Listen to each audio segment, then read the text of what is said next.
بسم اللہ الرحمن الرحیم۔ الحمدللہ ہم سورہ ملک کا ترتیب وار درس سماعت کر رہے ہیں۔ آج ہمارے درس کا آغاز سورہ ملک کی آیت نمبر 28 سے ہے۔ اس آیت کا پس منظر کیا ہے؟ مشرکین مکہ، کفار مکہ حضور علیہ الصلاۃ والسلام کی موت کا انتظار کر رہے تھے، اور وہ یہ کہتے تھے کہ ابھی یہ وفات پا جائیں گے تو ان کا دین ختم ہو جائے گا۔ تو اللہ تبارک و تعالی نے اس آیت میں انہیں دعوت فکر پیش کی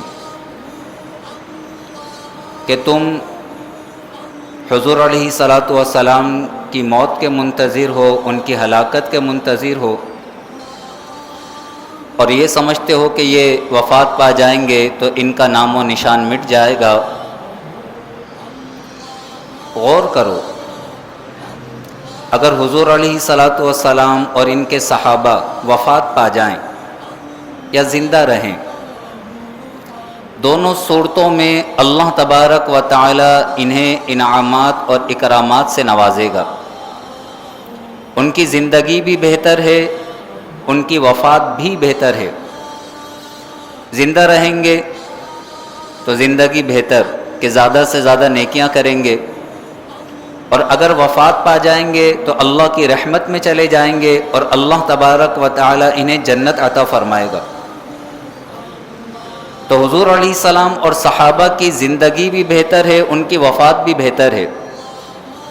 لیکن تم جو یہ سوچ رہے ہو کہ یہ وفات پا جائیں گے تو ان کا نام و نشان مٹ جائے گا، یہ سوچنے کے بجائے تم اپنے بارے میں غور و فکر کرو کہ جس حالت میں تم ابھی ہو، کفر کی حالت میں، اگر اسی حالت میں تم مر گئے تو اس حالت میں نہ زندگی بہتر ہے نہ موت بہتر ہے۔ تو اصل یہ ہے کہ تم اپنے بارے میں غور کرو، صحابہ کے بارے میں یا حضور علیہ الصلاۃ والسلام کے بارے میں یہ فکر مت کرو کہ یہ مر جائیں گے، دین مٹ جائے گا۔ یہ دعوت فکر پیش کی گئی، بڑا پیارا درس ہے اس میں۔ ارشاد فرمایا، قل، اے حبیب آپ فرما دیجئے، ارأیتم، بھلا دیکھو تو صحیح، ارأیت، ارأیتم، یہ قرآن میں بار بار آتا ہے۔ در حقیقت یہ دعوت فکر کے لیے ہوتا ہے۔ جیسے ہم کسی کی توجہ مبذول کرانا چاہتے ہیں تو اس سے کہتے ہیں دیکھو، بات یہ ہے، دیکھو، یعنی غور و فکر کرو، سوچو، بتاؤ۔ ارأیتم، بھلا دیکھو تو، یعنی مجھے بتاؤ،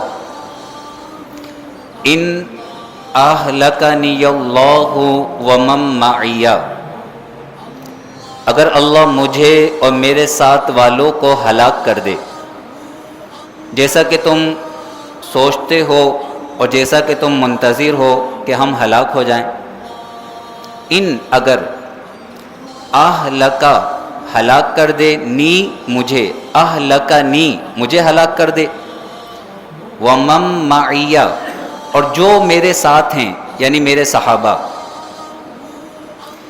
ان اہلکنی اللہ ومن معی، اگر اللہ مجھے اور میرے ساتھ والوں کو ہلاک کر دے، او، یا پھر رحمنا، وہ ہم پر رحم فرمائے، رحم فرمائے یعنی ہمیں طویل زندگی عطا فرمائے تاکہ ہم مزید نیکیاں کر سکیں، او رحمنا، یا وہ ہم پر رحم فرمائے اور ہمیں طویل زندگی عطا فرمائے۔ دونوں صورتوں میں، چاہے ہم اس دنیا سے چلے جائیں چاہے اس دنیا میں زندہ رہیں، یہ دونوں صورتیں ہمارے لیے تو بہتر ہیں۔ جیسے حدیث میں فرمایا گیا، مومن کے لیے طویل زندگی بہتر ہے کہ اللہ تبارک و تعالی اس طویل زندگی میں اسے نیکیاں کرنے کی توفیق عطا فرمائے گا، اور اگر گناہ گار ہے تو توبہ کی توفیق عطا فرما دے گا۔ تو ہماری تو زندگی اور موت دونوں بہتر ہیں۔ اب مجھے یہ بتاؤ، فَمَن يُجِيرُ الْكَافِرِينَ مِنْ عَذَابٍ أَلِيمٍ، وہ کون ہے جو کافروں کو دردناک عذاب سے بچا لے گا؟ فَمَن يُجِيرُ، کون ہے جو پناہ دے، بچا لے، کافرین، کافروں کو، من عذاب علیم، دردناک عذاب سے۔ یعنی تم اپنے بارے میں غور و فکر کرو کہ تم کفر میں مبتلا ہو، اگر اسی کفر کے حالت میں تمہیں موت آ گئی اور تم اپنی نگاہوں سے عذاب کو دیکھ لو، تو پھر اس وقت تمہیں عذاب سے کون بچائے گا؟ تو جواب یہی آئے گا کہ کافروں کو عذاب سے بچانے والا کوئی بھی نہیں ہوگا۔ تو نتیجہ یہ نکلا کہ توبہ کرو، ہماری فکر کرنے کے بجائے اپنی فکر کرو، اور تمہارے اندر جو برائیاں ہیں، کفر، شرک، نافرمانی، اسے اپنے آپ سے دور کر لو، اس سے پہلے کہ موت آ جائے اور تمہیں دردناک عذاب میں مبتلا کیا جائے۔ ہمارے لیے کیا نصیحت ہے؟ ہمارے لیے بہت پیاری نصیحت ہے کہ ہم اپنی اصلاح کریں، نہ تو دوسروں کے غموں پر خوش ہوں اور نہ ہی دوسروں کی خوشیوں سے جلیں۔ بہت سے نادان ہوتے ہیں، وہ دوسروں کی خوشیوں کو دیکھ کر انتظار میں ہوتے ہیں کہ کب اس پر حوادث زمانہ آئے، گردش زمانہ آئے، بڑا ہواؤں میں اڑ رہا ہے، یہ کب گرے گا تو پھر ہم اس کو مزہ چکھائیں گے، پھر ہم اس سے باتیں کریں گے۔ وہ دوسرے کی فکر میں، دوسرے خوش ہیں تو ان کی خوشی انہیں برداشت نہیں ہوتی، دوسرے اگر غم میں ہیں تو ان کے غموں پر خوش ہوتے ہیں، حالانکہ یہ اپنے بارے میں نہیں سوچتے کہ ابھی ہمارے ساتھ کیا ہونے والا ہے۔ ہو سکتا ہے کہ ہم پر جو خوشی کا وقت ہے یہ غم میں تبدیل ہو جائے، یا ہم اگر اپنی اصلاح نہ کریں اور انہی گناہوں میں مبتلا ہوتے ہوئے اس دنیا سے چلے جائیں تو شدید عذاب دیے جائیں۔ تو لازمی لازمی لازمی یہ ہے کہ انسان اپنی اصلاح کرے، اپنی ذات کے بارے میں غور و فکر کرے۔ یہی قرآن دعوت فکر پیش کرتا ہے۔ ایک جگہ فرمایا، یہ جو بنی اسرائیل تھے، یہود و نصارہ، یہ کہتے تھے کہ ہم انبیاء کی اولاد ہیں، انبیاء کی اولاد، تو ہم اللہ کے پیارے ہیں، اللہ ہمیں عذاب نہیں دے گا، اور اگر بالفرض ہمیں عذاب دیا بھی گیا تو صرف 40 دن ہمیں عذاب دیا جائے گا۔ قرآن میں ان کے یہ قول نقل ہیں۔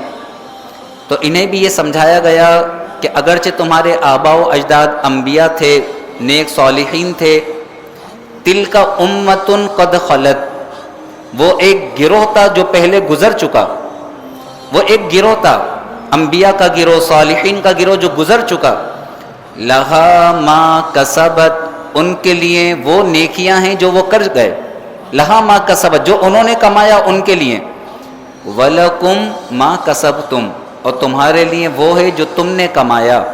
تم کیا کما رہے ہو، تم کیا کر رہے ہو، تم اپنی فکر کرو۔ دوسروں کے اعمال پر تکیہ کر لینا یا صرف یہ سمجھ لینا کہ ہم سید ہیں یا آل رسول ہیں یا ہم فلاں کے خاندان سے ہیں، یہ کام نہیں آئے گا۔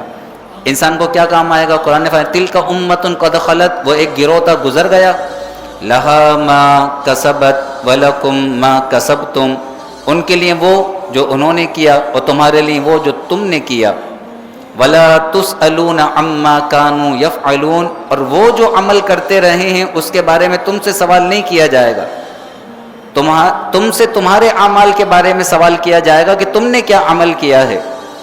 وَلْتَنْظُرْ نَفْسٌ مَا قَدَّمَتْ لِغَدٍ، ہر جان کو چاہیے کہ وہ دیکھے کہ وہ کل کے لیے کیا آگے بھیج رہی ہے، ہر جان اپنے بارے میں غور و فکر کرے۔ اور ایک جگہ فرمایا کُلُّ نَفْسٍ بِمَا كَسَبَتْ رَهِينَ، ہر جان اپنے اعمال میں گروی ہے، ہر جان اپنے اعمال میں گروی ہے، اس کے کیا عمل ہیں، اس کے عمل کے مطابق اس کے ساتھ معاملہ کیا جائے گا۔ اللہ تبارک و تعالی اس آیت کا نور ہمیں نصیب فرمائے۔ ان نادانوں کو سمجھایا گیا کہ ہم پر گردش زمانہ کا انتظار مت کرو، ہمارے بارے میں اتنا غور و فکر مت کرو، اپنی ذات کے بارے میں سوچو۔ قل، اے حبیب آپ فرما دیجئے، ارأیتم، بھلا دیکھو تو صحیح، بھلا بتاؤ تو صحیح، ان اہلکنی اللہ ومن معی، اگر اللہ مجھے اور میرے ساتھ والوں کو ہلاک کر دے، اور رحمنا یا ہم پر رحم فرمائے اور طویل زندگی عطا فرمائے، فتح و نصرت عطا فرمائے۔ فمن یجیر الکافرین، تو کافروں کو کون بچائے گا، من عذاب علیم، دردناک عذاب سے۔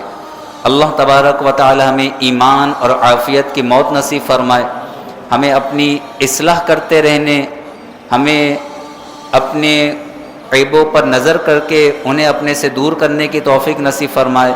آمین وآخر دعوانا ان الحمد للہ رب العالمین، وصلی اللہ تعالی علی خیر خلقہ ونور عرشہ سیدنا و مولانا محمد وعلی آلہ واصحابہ اجمعین، آمین۔